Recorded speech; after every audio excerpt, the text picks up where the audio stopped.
Good afternoon. As you know, the President welcomed the Emir of Qatar to the White House today. The two leaders discussed the strategic relationship and our cooperation on a wide range of security and economic issues.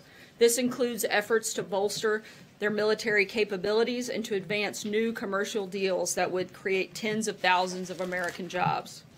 The Emir reiterated his commitment to counter terrorist financing and violent extremism. As you may recall, just a few weeks ago, Qatar publicly designated 20 terrorist financiers and 6 entities. This is the latest in a series of important steps, but the President and Emir agreed that there is more progress to be made. We are committed to partnering in that effort. Finally, the two leaders discussed the urgent need to resolve the Gulf dispute. The United States must be able to work jointly with the United Gulf Cooperation Council to promote regional security and stability and to stand against Iran's dangerous activities. Also, as you may have seen, the President spoke this morning with British Prime Minister Theresa May. Both leaders condemned Syrian President Assad's vicious disregard for human life and agreed not to allow the use of chemical weapons to continue. To that end, the President will not attend the Summit of the Americas or travel to Colombia as originally scheduled. The Vice President will travel to the summit in his place and will meet with the Colombian President while he's there in Peru. President Trump will remain in the United States to oversee the American response to Syria and to monitor developments around the world. Looking ahead to this afternoon, the President is pleased to welcome the University of Alabama Crimson Tide football team to the White House in celebration of their 17th national championship. Pretty sure that was written by somebody from Alabama. Coach Saban, UA President Bell, and the team captains will meet with President Trump in the Oval Office, and the group will then join the rest of the team and hundreds of Tide fans out on the South Lawn, and that event will, of course, be open to the press. And with that, I will take your questions. And because it is her birthday, Nadia, I'm going to go with you, and happy birthday. Thank you, Sarah.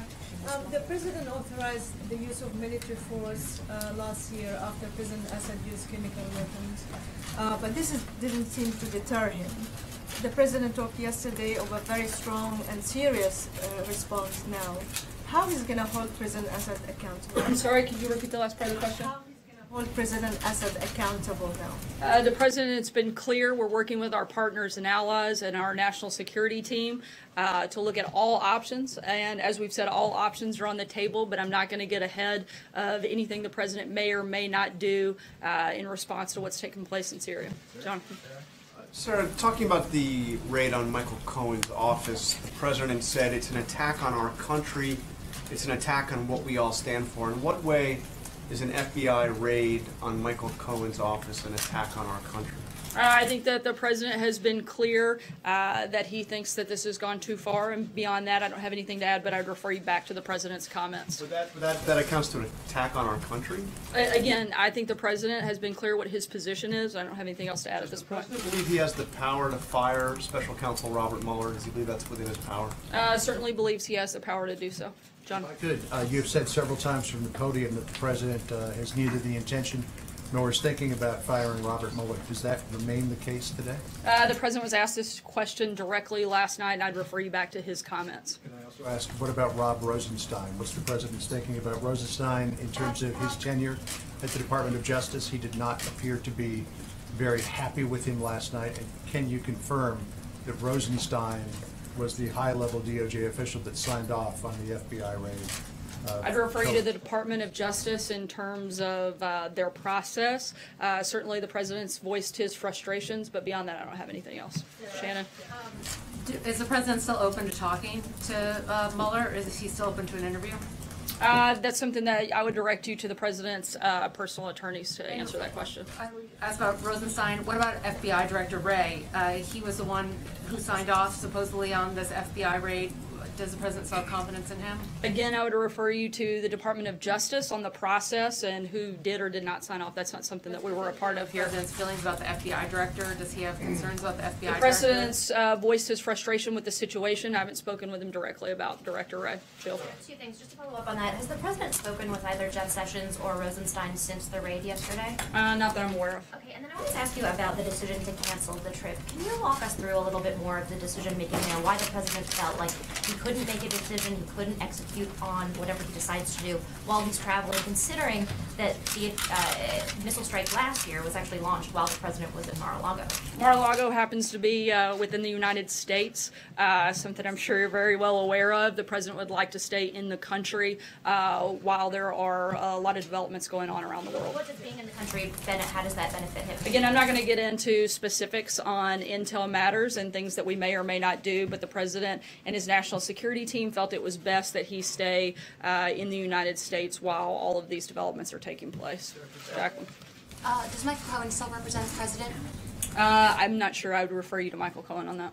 And when did the president first learn of the payment from Michael Cohen to Stormy Daniels and their non-disclosure agreement? I'm not sure on the exact timing. Kristen?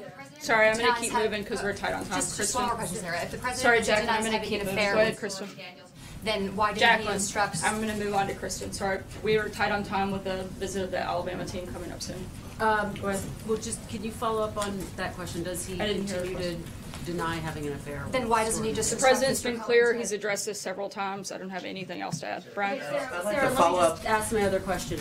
Can you just say definitively, has the president had any conversations about firing Jeff Sessions, Rod Rosenstein, or Robert Mueller in the past 24 hours? I haven't had any conversations with him on that. I can't speak beyond that at this point.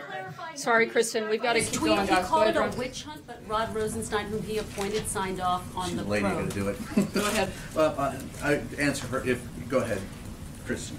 Can you just answer the question? If the president No. appointed Rod Rosenstein, and so how can he call the raid yesterday a witch hunt when it was approved by the Deputy Attorney General he appointed? Once again, I'm not aware of what the process is and who signs off on those specific types of things. The president certainly has been very clear about what his position is when it comes to matters of collusion, and that's what his reference is. He thinks this entire thing is a witch hunt. I think we've spoken about this at length, at nauseum, and frankly think it's a big distraction that the media has spent every single day for the last year focused on this instead of some of the biggest issues of our day and some of the biggest issues that the president is dealing with, like Syria, like North Korea, like deregulation, tax cuts, defeating ISIS. That's the focus of this administration, and frankly that's what you guys should spend a little bit more time on.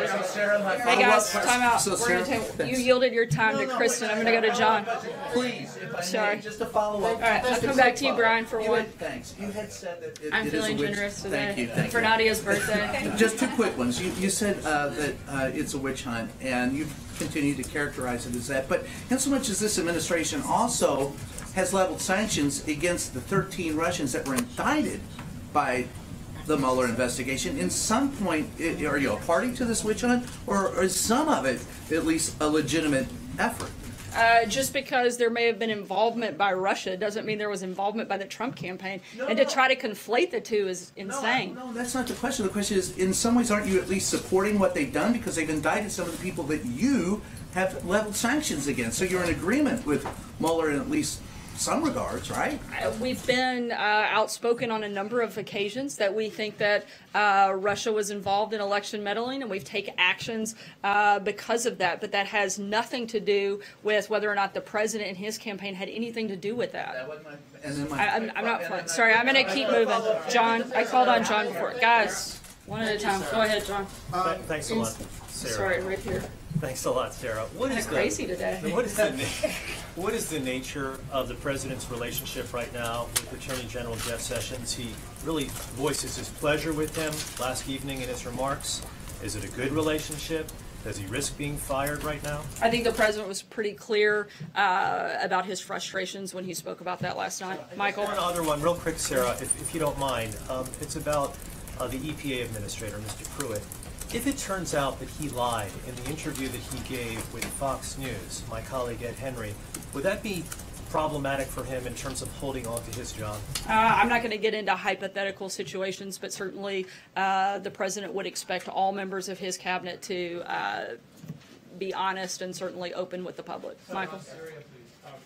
So the president last night seemed to combine his reaction to the Russia investigation, which we've heard him say before, and this new investigation that has grown out of the raids in New York of his attorney. Does he view that as one and the same investigation? In other words, does he think that's all kind of under the umbrella of the special counsel, or does he view the Russia investigation as separate from the probe into the payments by these women that is apparently being conducted by the U.S. Attorney's Office in New York? I think certainly that they are separate investigations, but I think that publicly they have been conflated quite a bit. Steve? Yes, Sarah. Does the United States expect that in a response to the Syria chemical weapons attack that other nations will join in? Specifically, we're seeing indications from France and the Saudis that they may also take military action. We've had a number of conversations, both the president with President Macron, Prime Minister May, and at various other levels, not just with those countries, but others at an administration level. And we're going to continue to work with a number of our partners and allies as we determine what the next best steps are. April? Sarah, 2 questions. The president said yesterday he was compliant. They turned over 1 million documents. If he was compliant with these investigations, why was there a search warrant needed? This doesn't have anything to do with the president. I would refer you to Michael Cohen and his attorney. When it comes to matters of the special counsel and dealings with the president, we've been fully cooperative. Okay, and next question. With all of this turmoil, particularly this last week, has the president at any time thought about stepping down, before or now? No, and I think that's an absolutely ridiculous question. It's not ridiculous. I gave you It's 2 not questions, ridiculous. April. We're moving on. Jordan, go ahead. It's not ridiculous. Thanks, Sarah. Did the National Security Advisor John Bolton force Tom Bossert out of his job? I'm not going to get into specific details about the ongoings of personnel, but I can tell you that he resigned. The president feels he's done a great job and wishes him the best as he moves forward. Syria? Sarah, the president tweeted favorably today about some of the promises that President Xi has made toward instituting some market reforms in China, but he's said this before. Is this going to be enough to avert some of these tariffs that the president's been talking about instituting? Certainly, we are encouraged by President Xi's words and his kind words, but at the same time, we want to see concrete actions from China, and we're going to continue moving forward in the process and in the negotiations until those happen. Pamela? Has the president spoken with Michael Cohen since the raids? Not that I'm aware of. To ask you, you said that he views this as sort of crossing the line. Can you explain a little bit more why these raids on his personal attorney is viewed by the president as crossing the line? I don't have anything else to add on that front right now. Right here in the front. Something you said earlier. You said the president believes he has the power to fire Robert Mueller because usually most legal experts believe that he would have to order Deputy Attorney General Rod Rosenstein to fire Mueller, and Rosenstein could, of course, refuse.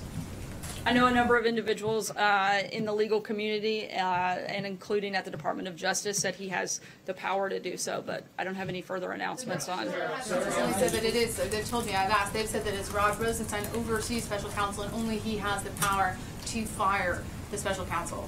Again, we've been advised that the president certainly has the power to make that decision.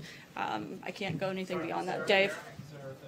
The British government said they're still looking for confirmation that Assad used chemical weapons last weekend. Is the president still looking for confirmation of that? I can't get into specific classified information, but I can tell you we feel confident in the comments that we've made up until this point. John? Thank you, Sarah. 2 questions with brevity on Ambassador Bolton. With the resignation, We'll believe it when we see it, right? resignations of Michael Anton and now Tom Bossert, can we expect any other changes of personnel in his family? I don't have any other personnel announcements to make at this time, but we'll certainly keep you guys posted. Right. A year ago, Ambassador Bolton was highly critical in op-ed pages about U.S. involvement with the World Bank and the International Monetary Fund. With the World Bank IMF meeting coming up within a matter of 2 weeks, is his position going to affect U.S. support for either institution? I don't have any policy changes on that front at this time and don't expect any on that front. Francesca? Thank you, Sarah. Right. Yesterday, President Trump said something very interesting about Syria.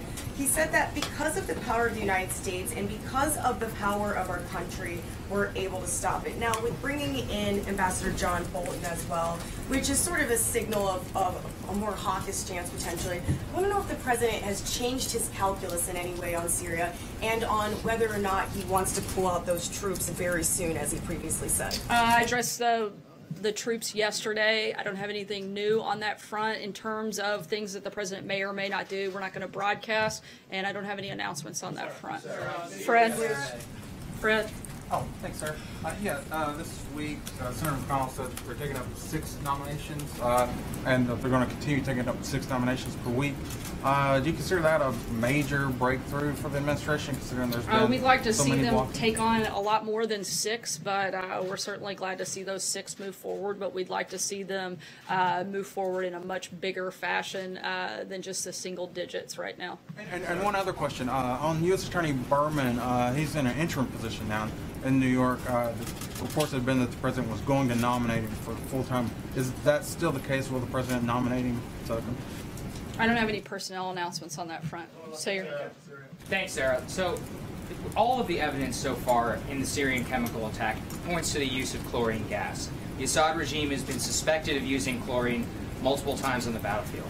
What makes this particular attack different and warrant the international response and the potential use of lethal force that we're seeing from this president? I can't address specific intelligence matters, but I think everyone around the world can see why these recent attacks are so horrific. And beyond that, I can't get into any other details. Eamon?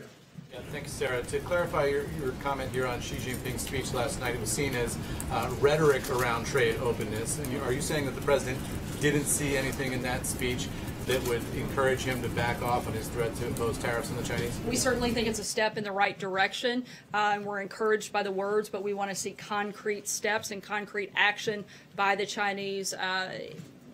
In the meantime, we're going to continue moving forward. What specific actions do you want to see from the Chinese? What could they do here to stave off those tariffs at this point? This is going to be something that's part of private negotiations that we have with the Chinese, but certainly we want to see more than just the rhetoric, but we think that's a very good sign and moving in the right direction. If you got time for one last question, Blake. And to pick up, and I guess I missed that, I don't know. I didn't hear it, so yeah. I think they were saying they thought you were great. I'm pretty sure that was it. To pick up and end off where Eamon just, what he was just talking about, you said you want to see concrete actions from the Chinese as it relates to trade. Do you feel that there will actually be at some point concrete actions, or is all of this right now hope and talk and maybe Again, we certainly hope so. We think this is an encouraging step in the right direction, but at the same time, we're going to continue moving forward in the actions that the president has announced, and hopeful that we see something come out of the Chinese government. It feels almost today like it's been somewhat of a lukewarm reception. Is that accurate? No, as the president himself said, he appreciates President Xi's kind words, but we want to see more than just words. We want to see action, and that's what we're focused on pushing forward, is making sure that we stop the unfair trade practices. That's been what the president's committed to, not just rhetoric, but actual action. Thanks so much, and we'll see you guys out on the South Lawn as we welcome the Crimson Tide.